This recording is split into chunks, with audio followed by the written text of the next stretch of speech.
on radio, on YouTube, and on your smartphone. This is TTUTA Speaks. We invite all listeners to tune into I-95.5 every Thursday morning at approximately 7:25 for TTUTA Speaks, a program which highlights local, regional, and international issues affecting the education sector. Good morning to all listeners and welcome to TTUTA Speaks. I'm your presenter, Barry Joel Desaine.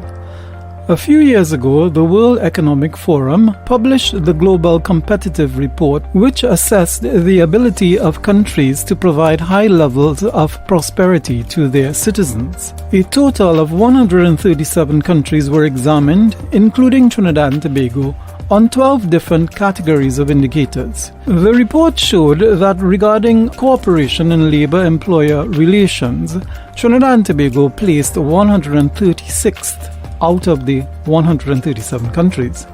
The findings strongly indicate that employers, of which the government of Trinidad and Tobago is the largest, do not respect or uphold the rights of workers, and that current legislation is inadequate to correct this problem.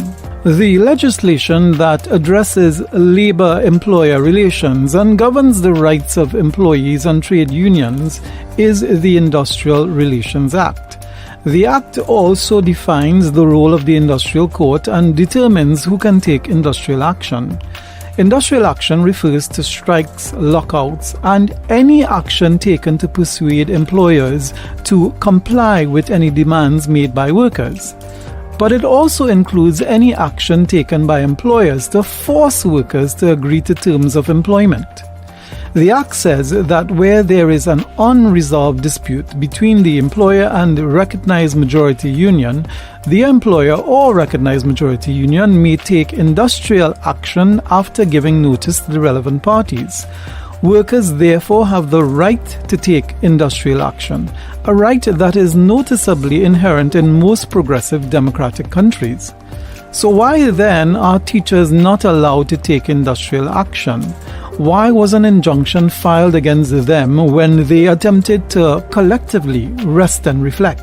The answer is simply because in Trinidad and Tobago, teachers are not even regarded as workers. The Industrial Relations Act states clearly in Section 2 that no person shall be regarded as a worker if he is a member of the teaching service as defined in the Education Act. The same rule applies to public officers and members of the Defense Force, Police Service, Fire Service, and Prison Service. For such individuals, the rights normally awarded to workers do not exist. Why was this put in the Industrial Relations Act? Many listeners may be unaware that the industrial court was first conceptualized by the Colonial Office over a century ago in 1919. The idea was considered as a strategy for mediation between capital and labor after the first general strikes took place during World War I. However, the concept didn't come into fruition until it was resurrected by Dr. Eric Williams as a means of curbing incessant strike action in the 1960s. From its very inception and in its various incarnations, the Industrial Relations Act was received by labor leaders with much skepticism. 60 years later, the views of George Weeks and his comrades from the 1960s still reverberate today. If this century-old colonial concept was irrelevant, or at least questionable in the 1960s, then it is certainly misplaced today.